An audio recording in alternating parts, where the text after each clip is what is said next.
Guess who's back? So, I wanted to create this video for the woman who has been saying to herself, I just want to get back to who I used to be. You are craving a former version of yourself who felt different than you feel right now. There is a new chapter that you want to open up in your life, and what you recognize is that the next chapter is going to require a version of yourself that maybe doesn't exist today. And oftentimes, the quickest way for us to begin to cobble together a version that we think will be suitable for what we're trying to build is to look backwards, right? We're going to be searching backwards in our histories for clues, semblances of the version of who we need to be today and next that approximate. We just want to get as close as we can. So I want to tell you a little story about a woman that I recently had a coaching conversation with in a really intimate space, and her sharing with me after taking a few years off to raise her little one that she was ready to begin her process of getting back out there. Now, whether that was a new job or starting her own business or something like that, she wasn't totally sure. But when I asked her, well, what does she want? She was like, well, I have no idea. I don't know which path to take. I've just got to commit. I've just got to figure out which course I want to take. And in her mind, it lives as like a dilemma. Either I go back to doing what it is that I used to do, or I do something that feels very risky and unformed, and I've just got to spend a bunch of time working through what that thing is. And so I said, okay. I'm just going to step right past your false dilemmas because there's never just two options, y'all. There's always more. There's a lot of gray in our life. I said, okay. So I asked her basically, what clues do you have so far about what it is that you think you want? Even if you don't know what it is, like what are any, even if there's a piece of a component about what you want. She was like, well, I can't exactly tell you, but I know I'm lacking some confidence, some clarity. This is where it starts. I used to be the kind of woman who would take chances. And she was telling me about some past initiatives, projects that she created, things that she brought to life into the world that was just off of a whim. She had an idea, she had a concept, and she would just go all in on her ideas. And she would build them from scratch, and she would marshal the resources, and she would just make things happen in ways that felt magical, especially in retrospect, right? When you get to this stage of life and you have children, she's a mom, as I said, and your priorities change, your rhythms change. You sometimes you miss parts of yourself that felt less encumbered, parts of yourself that felt like you had less constraints. Because you do. It's a whole host of responsibilities that come with not only just bringing a child into this world, which can be quite an ordeal depending on your journey, your experience, but then continuing to learn them, to learn yourself, and to raise them. And so there are just new constraints, you're responsible in a very new way. And so that's real and that's fine. But sometimes when we look back at this unconstrained version of ourselves, we focus on like all the things that she did that you wished you were doing now, the ways that she felt and moved, how unencumbered she was. And therein lies the problem. You're never going to be unencumbered the way that you were 10, 15, 20 years ago, wherever that version of you is that you're looking back to. She's not coming back. She's never going to come to present day to rescue you from your current context and the current place that you feel stuck in. And don't get me wrong, and she was emphasizing this over and over again. She's like, I love being a mother. I love the decision I made to take a step back in my career so that I can focus on motherhood, to even be sitting here having this conversation with you about the challenges that I now face with a new chapter trying to open.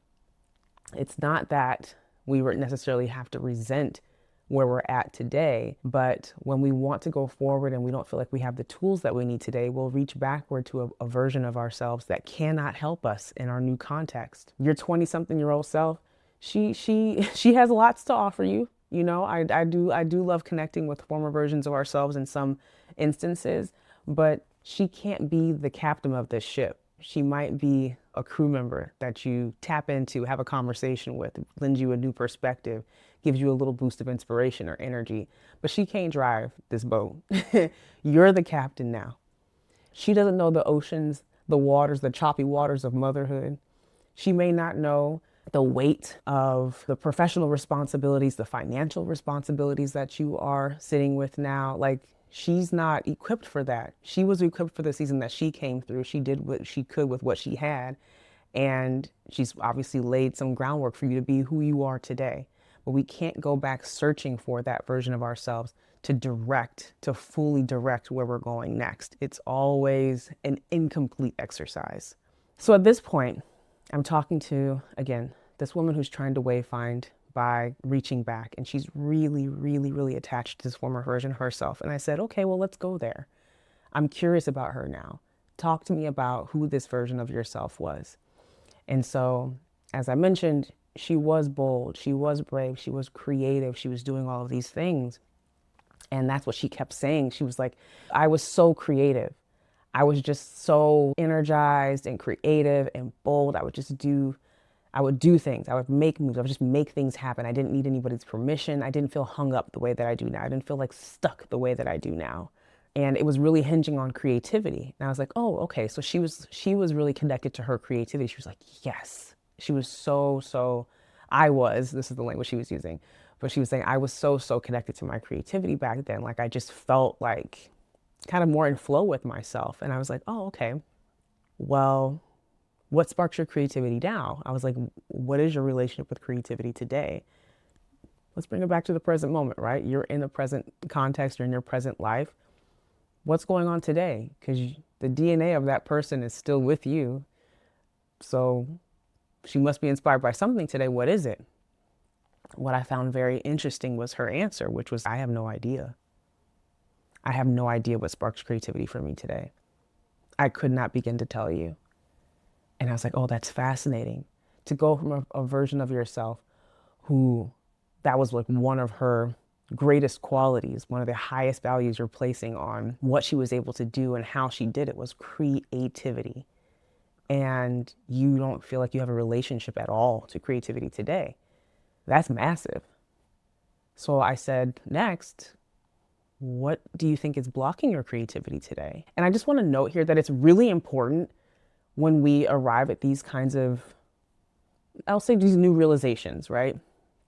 That's like, ooh, because that could be like might be the first time you verbalize that out loud when you're talking to somebody about what's missing for you today. It's just like, dang, I don't have connection to my creativity. I can't even tell anybody what inspires creativity for me today. I don't know what makes me feel inspired and creative and generative. I can't even tell you. And that used to be so core to who I was and what I was proud of in myself. We can go down a shame spiral real quick in that moment. We can, if we allow ourselves to. We can also just choose curiosity, which is where coaching comes into play. Because I'm always going to choose that. I'm not attached to your story. I'm not living in your body and in your life. I just want to understand more. I'm genuinely curious. And so instead of going down that shameful path and trying to unearth like why that's just like, that's so sad and how I feel bad for you. And maybe we can, that didn't seem necessary. She stayed open. And so we talked about, well, why is that? And her answer was so simple. I was tired. She said, I'm just so tired now. I'm just so tired now, Her little one is a toddler now. And just first of all, getting that child to 1 year old is its own energetic feat. But then getting through them twos and them threes, that can be a lot. And just even me saying that is also an important aspect of the self-inquiry that we have to take ourselves down when we arrive at, well, what's blocking you or what the challenge that you're facing today, especially if it's in a bucket like tired. And I think tired is like such a, like, I will speak for American culture. It's such a catch-all. Everybody's tired.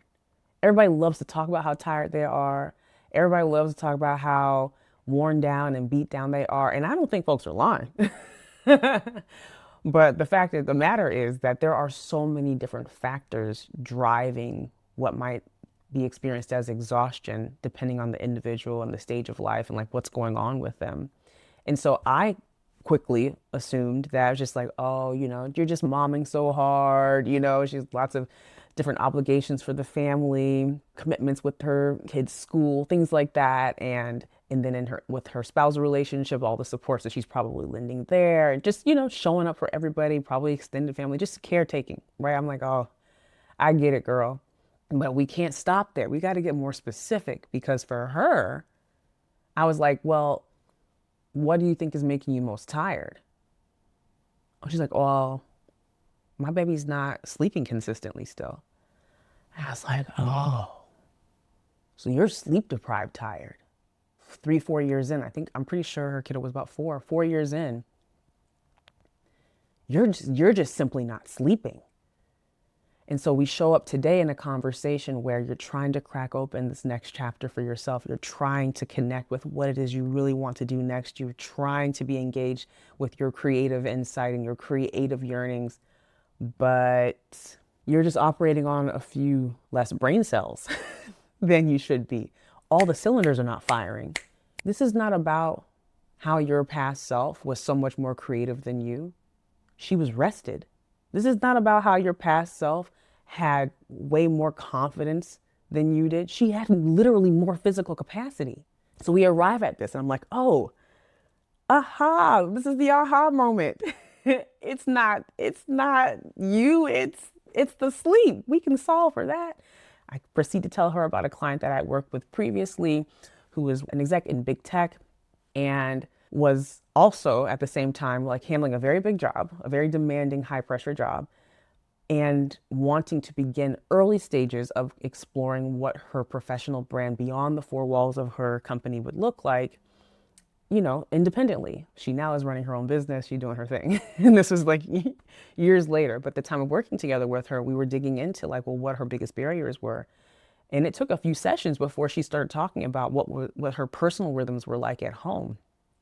And it was like she had kids who were, I want to say, in like the 6, 7, 8 even kind of range, like that they had just locked into really poor sleep patterns, that there was a habit that had just could not be broken. And this is what happens when we're living really fast-paced lives and we're doing it alone. It's just you by yourself, or it's just you and a spouse. It was her and her spouse at the time.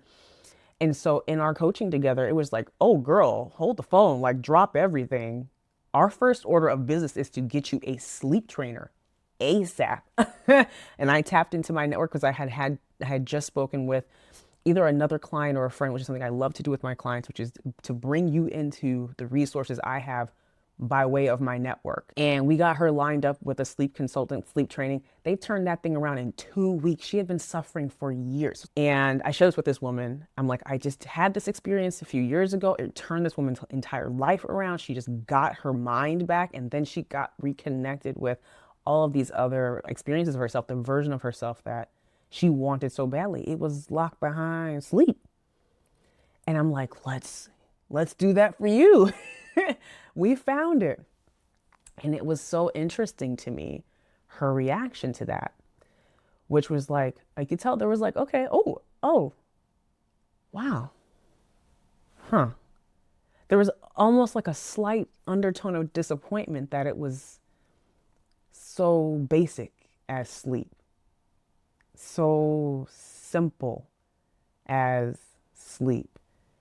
You come to a session like that, I'm known as an executive coach or somebody who can help women create breakthroughs to get past themselves, to get themselves out of their own way, to make it happen for their next chapter, to operate more independently with more autonomy, whatever that looks like for them, right? So you come into the session with high hopes. You're like, okay, I'm going to leave this moment with a little more clarity about which path I'm going to go down. And you want those things, right? We want to work. High achievers are almost always dissatisfied when the answer to their questions is not hard labor. Y'all want to grind it out. And that was kind of showing up in her face. So I could tell intellectually, it was like, okay, this makes sense. I've probably considered some version of this before, maybe like not taking it quite as seriously. But today it was very clear that boldness, creativity, clarity around what you want to do is tied to an energy and a creativity that you don't have access to. And you don't have access to it clearly because you're not getting enough sleep. So we have to solve for the sleep to move back up the chain to get what you want. But that's not what she wanted. And I thought that was such a great example, or I guess a great like live illustration of what I experience with my clients. Like I would say maybe not 9 times out of 10, because a lot of my clients come to me and they're already kind of bought into like, let me recenter my humanity in this process, that I can still win, I can still succeed and not leave my mind, my body, my soul, my spirit behind. But yeah, like maybe 8 times out of 10, it is, I don't want my humanity to be the thing. My very basic human needs, I don't want those to be the things. I need to go to the doctor. I don't want that. It's a matter of finally getting that blood work done, because there are symptoms that are very real, that have maybe become increasingly more serious, more what's the word, aggressive, and I just haven't gone and done the work to address them or to talk to the people, right? Oh, you mean I just need to go and have like, it just doesn't, it's just not as satisfying as like, okay, so when am I going to write the business plan? When am I going to do my like 50 slide PowerPoint around like the new version of my life? Like I want the, you know what I mean? I want the juiced up consultant strategic version of like what we're going to do next. That's what I want to jump to. And I'm telling you, you can skip past your humanity, but there will be a cost. There will be a cost. And I will also say, when I say you can, that can, the possibility of can, the reality of what you can do in terms of how far you can push yourself past your very basic human needs and still pursue, like push through, force through to the next level, the next version of yourself in life, the things that you want to achieve, they will come at a great cost. It may not hit you today, but you're going to pay the price at some point. Okay? Because we are in these bodies, at least in this physical form. I'm not going to talk about your spirit or, the other elements of who you are. We're finite, right? We are flesh and blood. We are bones and joints. And our brain literally needs to sleep to regenerate. It just does. I'm sorry. It just does. And you may have been able to skip past that because your brain is extra big through your 20s and through your, early 30s and maybe even now. But like, I know as soon as I feel like I woke up the day I turned 40. Really, it was like between 39 and 40. But I also had a baby in my late 30s. But and it was like, oh, why do I need to recover from sleeping? Because I didn't sleep in the perfect position last night. Now I have to wake up and stretch. I got to stretch out the damage that was apparently done last night when I was unconscious. And I was supposed to be regenerating and restoring. Okay? We're not built the way that we were back then. So I think that at some point, it behooves us to embrace the realities of what actually becomes available to us at this stage of life, which is we can no longer, rely on endless energy, knees like Megan, it's okay. These knees, they creak. If they go past a 90-degree angle, it's crickety cracky, snap, crackle, pop. Okay. And that's all right, because what now I get to rely on is wisdom, is my burgeoning, growing pool of wisdom that, when I look to women who are my elders, and when I was in my 20s, I looked to women who were in their 40s and 50s and 60s, like this is what we get to cultivate and pull upon. And so that comes to us through tending to ourselves, through creating the stillness that we need to access the wisdom. Because we've been through it enough. We've seen enough things now that we don't have to rely on just grit and might and force to get things done, to know which way to go, to create incredible outcomes. That's not the way we win. We have to win through focus. And we know what to focus on when we can tap into things like wisdom and intuition, et cetera, et cetera. So eventually, she did come around. It didn't take much, but it was just like a little thing I wanted to note around this piece of like not wanting to accept it to be simple. because she did say, well, no, I think I just need to figure out what I need to do though. And I was like, no, you don't. The version of you that's trying to do the figuring it out is she don't have enough brain cells. You don't want to trust that. You don't want to trust that. And I will also add this other point in which I shared with her live in the room as well, which I think is so important because I used to do this to myself a lot, which is we cannot compare our capacity or our experience of our own energy to that of other people.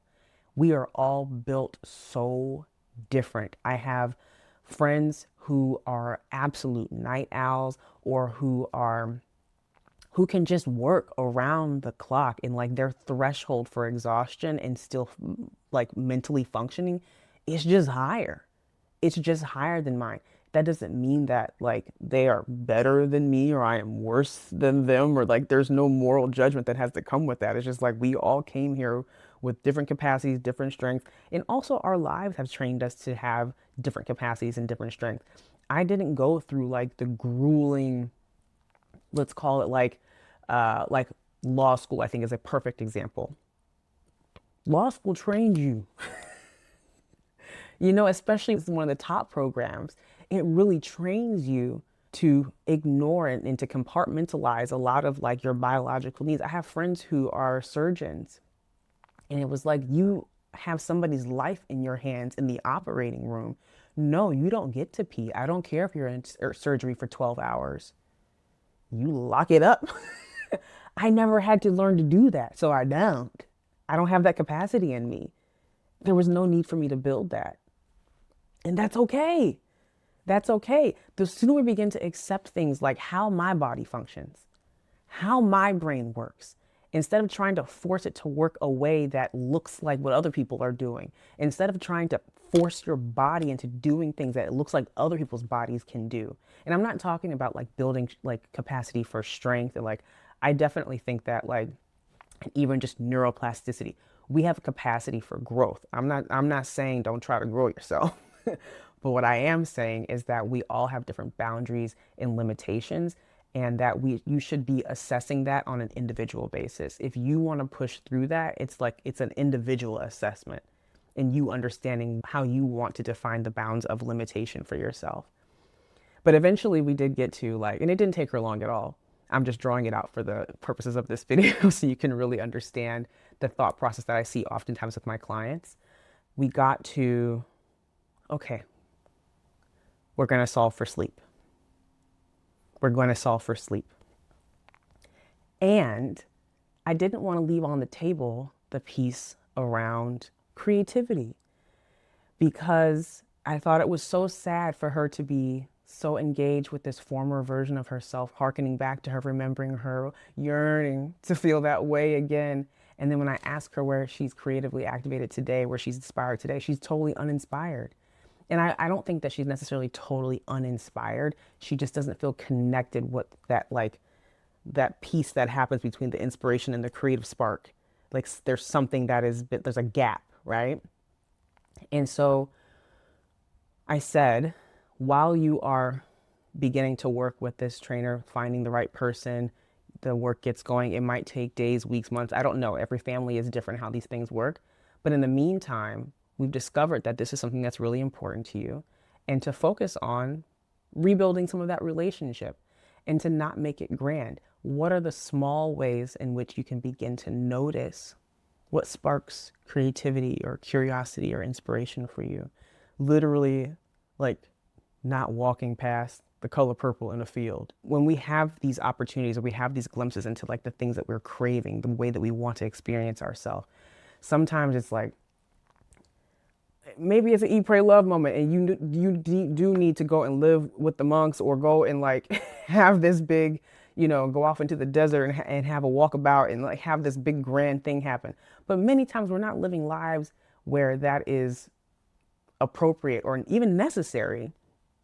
Right? We're talking about a mom of a young child who is still a primary caretaker and in the midst of a transition. She's not going to go off and disappear forever right now to go and find her creative self, but she can begin to create like a mental note to notice. You could say each day, at the end of the day, write down what's one thing that like I found beautiful or inspiring or unique or curious.